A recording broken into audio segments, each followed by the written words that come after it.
What's up, ladies and gentlemen? It is Alexander, obviously. So it's Friday, it's July 5th, and I just saw a tweet flash across my timeline. They retweeted. I want to talk about it since I don't know if I've written about this, and I'm made a promise to myself to start blogging a lot more. So you guys can expect to see a lot more articles on the blog. They're going to be coming out next week. And this is actually topic one of them. But what do you do if you're a man and you grew up without a father? A lot of you guys have contacted me about this. Genuinely, you're raised by a single mom. Your dad was absentee, or there was no dad in the picture. And then you get older and you realize that you don't really know how to be a man because you never had a role model that way. You never had a guy that you could really watch. And young men, or really men in general, men are always going to search for models of how to act. And women do too as well, but for men it's especially critical because a woman cannot show you what a woman cannot teach you what a man is. A woman can only tell you what she thinks a man should be. So for those of you who had no kind of father figure that way, you can get into your teens, early 20s, and you realize you don't really know what to do with yourself. So, all that said, what do you do? That's a big thing here. What do you do? What you want to do is that you want to find an archetype kind of role model for each of the four areas that you need to develop as a man. And I'm going to refer to sort of Jack Donovan's sort of tactical virtues, along with sort of what am I looking for? Jungian archetypes. But there's kind of like four things you have to sort out as a man. There are four things. You have to develop leadership of self. So you have to find someone that's a very good leader.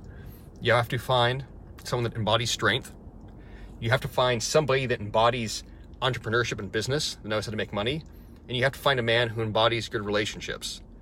So you have to lead yourself. You have to be strong, you have to provide for yourself, and you have to know how to be kind, nurture, and get along with other people. You have to have those four things. If you do that, you'll have a good life. If you don't, well, things will not be so good. So what you can do in regards to those four areas is that you can find essentially popular figures who embody those archetypes. So like an easy example, relative to strength, someone like Jocko Willink, Navy SEAL.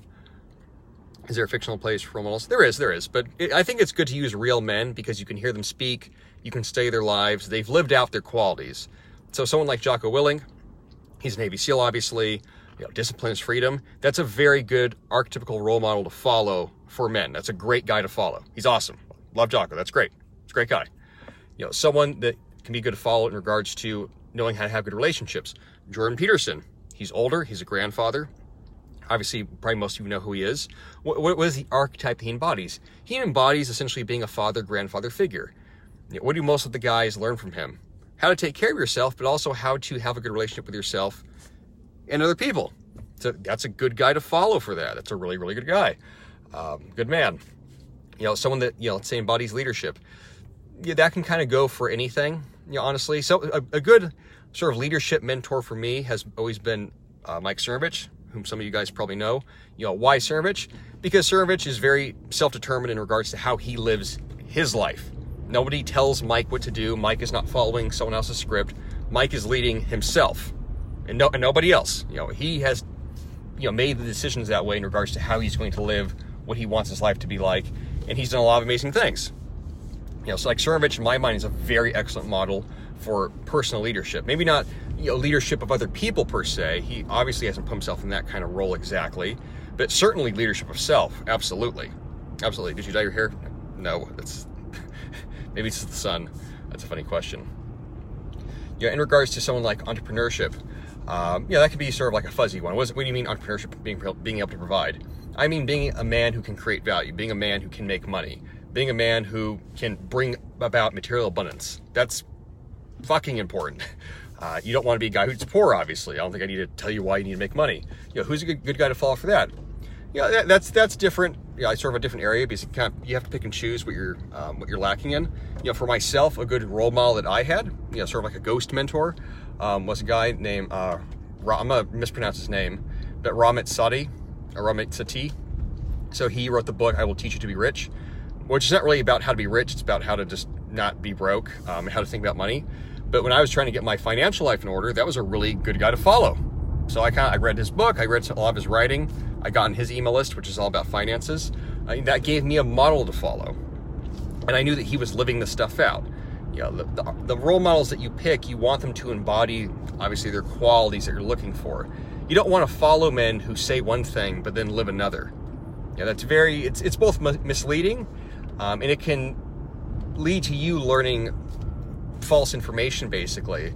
Because if you only focus on a person's words or like their perceived actions and not the beliefs behind them, you don't really know if they are congruent with their actions or beliefs. Like you have no idea. You have no idea. That could be a person that's very falsely representing themselves. And that could be someone where they might seem like they know what they're talking about, but they could be conning you because they're not really that way. Yeah, that's why I'm not fond at this point of anonymous accounts that way. The people who are the men who are anonymous and sort of claim to be authorities, are they really that person? Yeah, in real life, they're not going to show their face. Yeah, how do you know that they're actually living those things?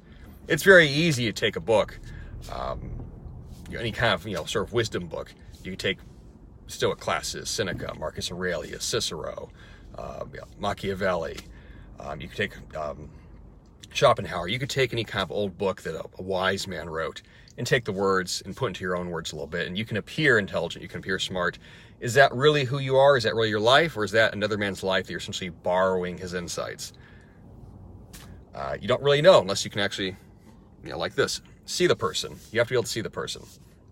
But that's what you young guys need to do critically. And the sooner you can do that for yourself, the better off you'll be in regards to your own maturation. And hopefully if you can meet your mentors one day, that's a great thing. If you can't, you can't. But you can read their books, you can read their blogs, you can watch their videos, whatever the case may be. And that gives you, like I said, it gives you some sort of pathway and some sort of direction to your life. That is what you will lack as a man if you don't have a father. You're going to lack direction.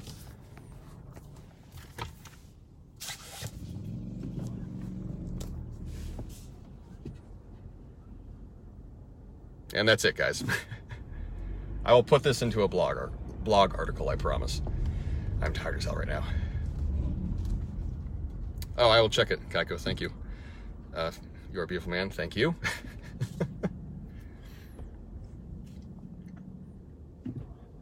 And this also goes for the young ladies as well. Yeah, honestly, for those girls who they grew up without dads, one of the worst things that can happen to a woman is not having a role model of what a good man is. Man, it's very easy to be taken advantage of.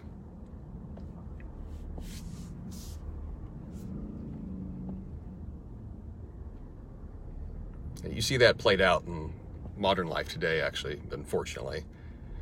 Girls that don't have a father figure and they have no sense of self-respect, they have no sense of how to love a man, they have no sense of what healthy love is, they have no sense of honor, they have no sense of shame.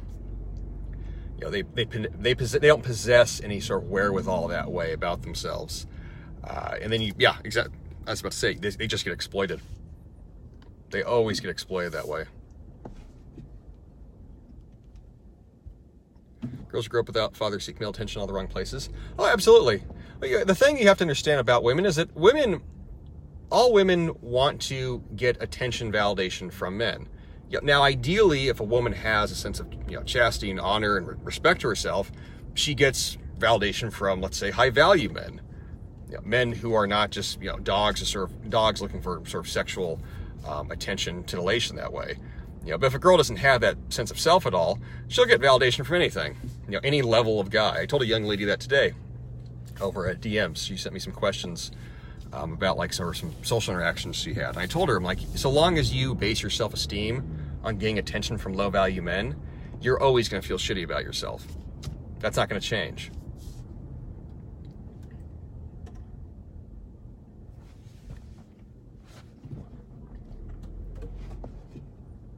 Why don't they improve themselves intellectually? In reference to who? I mean, a lot of what I'm talking about, guys, it's things that you can't think your way out of it. It comes down to how you live. What is your actual behavior day to day? Women, can they intellectually improve themselves? What does that mean exactly? When we're talking about things like values, things like principles, things like your sense of morality, that's not so intellectual. Someone could study all the right books and be quite book smart that way. They could still have horrible self-esteem, no sense of honor.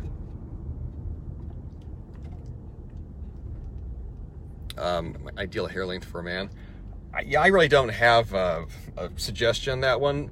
If you are a really attractive man and you genuinely look good with long hair, do whatever you want. I mean, do basically what makes you look good. That'd be my only real suggestion. Do what makes you look good. Would you say that fathers and millennial children seem to be physically present but not relationally?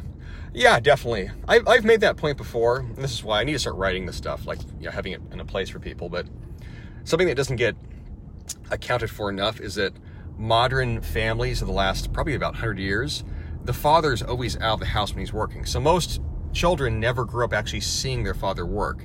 They only know men as providers, basically, financially, and that's it.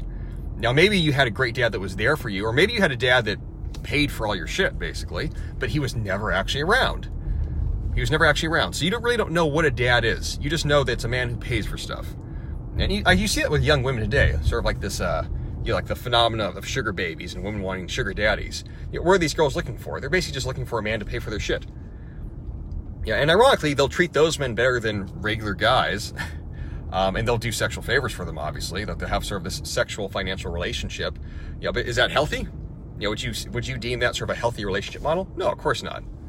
Yeah, but what are those women looking for? They're literally looking for a daddy who makes money.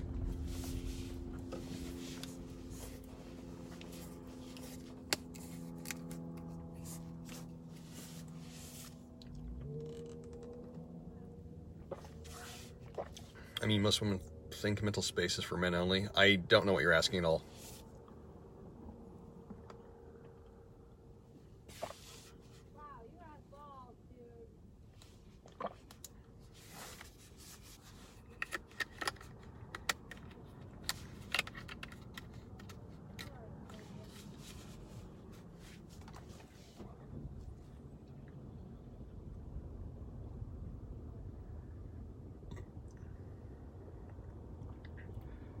Comments, questions, yes, no, maybe so, ladies and gentlemen. This is up to you.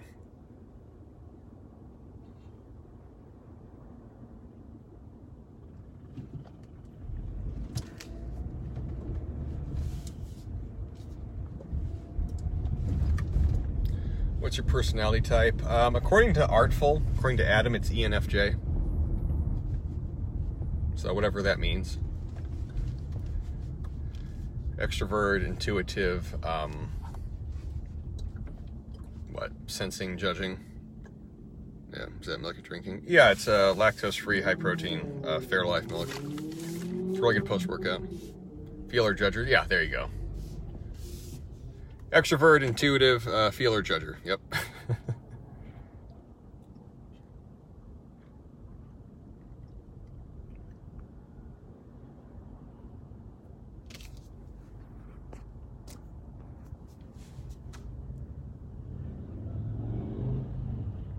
Best way to improve yourself in a non-verbal manner aside from body composition and posture? Well, certainly how you dress. I mean, that's a big one. I do have a podcast. It's called The Art of Health with Alexander Juan Antonio Cortes. Yeah, non-verbal manner. I mean, like that's kind of a funny way of phrasing that. I mean, improvement should happen on all levels. You want to improve yourself beyond being able to speak better. Improve how you dress. Improve how you move. Improve your body language. But that also doing those things requires you to train. It requires you to dress better. It requires you to develop a sense of style, develops you to sort of develop your archetype of personality. So, you know, all that together.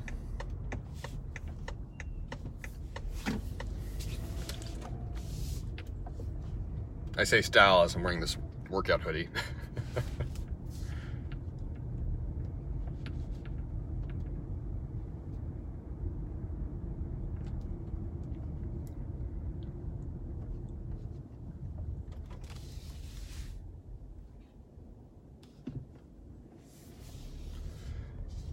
Anything else, ladies and gentlemen? We good? We straight? All right, we straight. Talk to y'all again.